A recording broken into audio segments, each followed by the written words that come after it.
चालू है रिकॉर्डिंग चालू है। जमुना मैया के किनारे पे गोकुल बैराज में आज जो हमें पीएम केयर फंड से और गौ पालन विभाग से 5-5 हज़ार करोड़ रुपए डालने के हिसाब से Indian overseas bank, Canara bank UP में हमारी खाते हैं, एचडीएफसी बैंक का भी हमारा खाता है।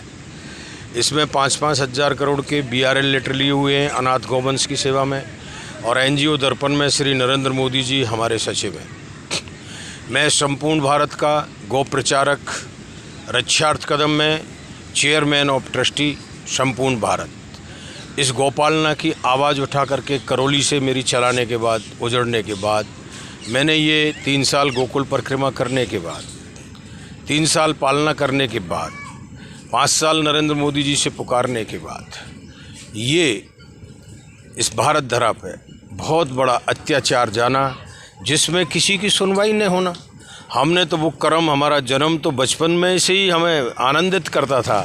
कभी कुओं में कूदना, कभी नाल उठाना, कभी पेड़ पे चढ़ जाना, कभी कुश्तियाँ लड़ना, कभी दौड़ में फंसाना, रशिया तक फर्स्ट रहना, कभी पैरा जंपिंग इंस्ट्रक्टर में जाना, कभी कुओं में कूदना, और ज़िंदगी भर वो नटखटपने की ज़िंदगी जीते हुए उस परमात्मा चैतन्य का आनंद लेते हुए बाल्यकाल से लेकर के मिलिट्री तक, और ये सब लीलाएं उस परमात्मा की मेरी परीक्षा लेते हुए कराना।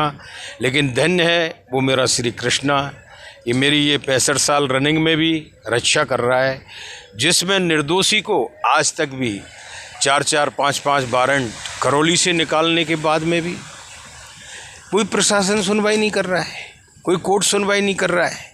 एक भाई की ज़मीन बिक जाती है, ट्रैक्टर देता नहीं है, फर्जी आरसी बनाता है, लोन उठा लेता है, चेक कैंसिल करा देता है। ऐसे अत्याचारी जज करौली में कोई डोनेशन कंपनी आती है, हम बुलाते हैं, भाई हमारे यहाँ तो जो भी है आपका सिस्टम काम करें, अपना फल प्राप्ति करें, कर्तव्य करें। उसके लिए हमने ऑनलाइन अकाउंट, जिसमें नीति आयोग में श्री नरेंद्र मोदी जी हमारे साथ हैं, मैं सभी 27,20,000 करोड़ डालने के लिए देश से विदेश तक उन सभी कंपनियों को जो भारत आयकर, जो अपने देश का आयकर भरती हैं, और ट्रांजैक्शन के लिए उनको कर्तव्य करने के लिए मैं इस अनाथ गौवंश की रक्षा करने के लिए ये 215 देशों की आबादी में कम से कम 50% देता हूँ। 150 देशों को ये आदेश देता हूँ कि वो उस चैतन्य स्वरूपाय परोपकारी, जीव जंतु कल्याण विभाग से जुड़े हैं, उस चैतन्य से परोपकारी जुड़े हैं, जो सत्य पे जीवन जी करके ये तन नर्तन का भोग करके इस कलयुग में, सतयुग में प्रवेश करेंगे, वो मेरे से जुड़े।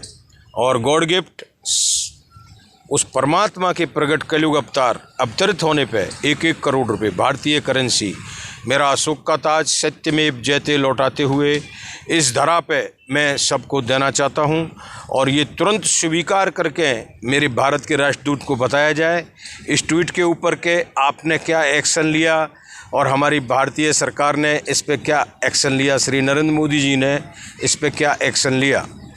क्योंकि अब मुझे वक्त नहीं है। वो कहते हैं कि तेरी तो भृगटू भर से तू प्रलय कर सकता है और तू शांति प्रदान कर सकता है। उस चैतन्य स्वरूपाय का चैतन्य में आकर के इस ट्वीट को आपको सारे कामों काज भुला करके उस चैतन्य स्वरूपाय की आवाज़ बनने के लिए, जिसमें आपको सम्मानीय पॉइंट गॉड गिफ्ट से मिलने वाली है, इस डिजिटल भारत में सभी देशों में मेरे तो सभी एक समानता में हैं। आप लड़ते रहोगे, तुम्हारे कर्म से लड़ना।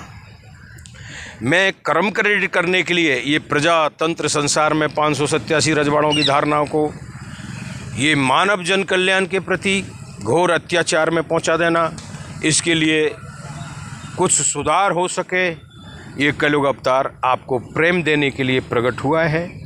इसमें कोई नफ़रत नहीं है। इस प्यार को कोई समझे तो इस देश पे जल्दी ही 2021 में ही वो प्रजातंत्र संसार करे भारत से, ताकि ये चैतन्य स्वरूपाय आत्मा सब में जागृति हो सके। उस अल्लाहू अकबर के प्रति समझो, या उस गुरु के प्रति समझो, या हमारे नानक के प्रति समझो, या हमारे चैतन्य स्वरूपाय भगवान भोले बाबा के प्रति समझो, या हमारे राम दरबार के प्रति समझो या कृष्ण दरबार के प्रति समझो, ये वंशावली है, ये धर्म से कई नीचे है। अभी धर्म इससे भी बहुत बड़ा ऊपर बैठा है। ये 14,000 वर्ष की कहानी है। ये सनातन तो न जाने कब से, वो धर्म तो कब से चला आया है। ये भारत में तो सनातन, हम सनातनी हैं और उसमें हमारा कलयुग अवतार हुआ है। और ये कृष्ण वंश है, इसमें धरा पे वो परमात्मा आए हैं, लेकिन वो हिंदू धर्म में आए हैं, उस परम उपकारी परहित चैतन्य में आए हैं। इसको आप बांध लें गांठ। बाकी के तो बीच रोड पे भी आप सो जाओगे तो दरगाह तो वहाँ भी बन जाएगा, आस्था है आपकी तो। लेकिन कोई प्रकट होकर के भाव में जब वो कहते हैं कि सरचढ़ बोले तो समझना कि वो प्रकट हो गया। और जन भावना के प्रति हुआ है, सर्वधर्म संभाव के प्रति हुआ है कि सबको समझते हुए उस चैतन्य स्वरूपाय को जानो, परम ब्रह्म को जानो, परम धर्म को जानो, परम चैतन्य को जानो, अपने निजू इष्ट में पहचानो। साधु ऐसा चाहिए जैसा सूफ सुभाए, सार सार को गह रहे थोता दे उड़ाने।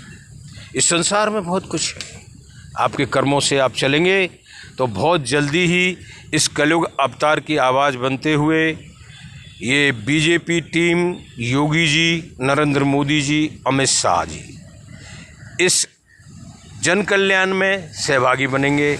और इस आवाज़ में तुरंत दिल्ली में रामलीला मैदान में 215 देशों के राष्ट्रपति, प्रधानमंत्री, विश्व बैंक गवर्नर और तीनों सेनाओं के जल थल नभ के अधिकारियों को यहाँ पर दिल्ली बुलाया जाए और एक जन प्रेरणा के प्रति हमारे वर्ल्ड लेवल के नेता श्री नरेंद्र मोदी जी इस कार्य को करें और इसमें हमें दे सकें तो सम्मान दें, क्योंकि हमारी सेना तो किसान सेना रोडों पर बैठी है आज। उसमें बहुत सी बीमारियां थीं जिसको आप समझ रहे हैं कि आपके प्रति आवाज़ उठा रहे हैं। ये राजनीति क्या है, ये चुनाव क्या है? अपनी अपनी उनकी अगर सुन ले तो आप तो राजा हो। आप तो परम ब्रह्म में चेतन में बैठे हो। आप इनमें कहाँ जातियों में और कहाँ पार्टियों में देखोगे, फिर वो नहीं है। अगर उस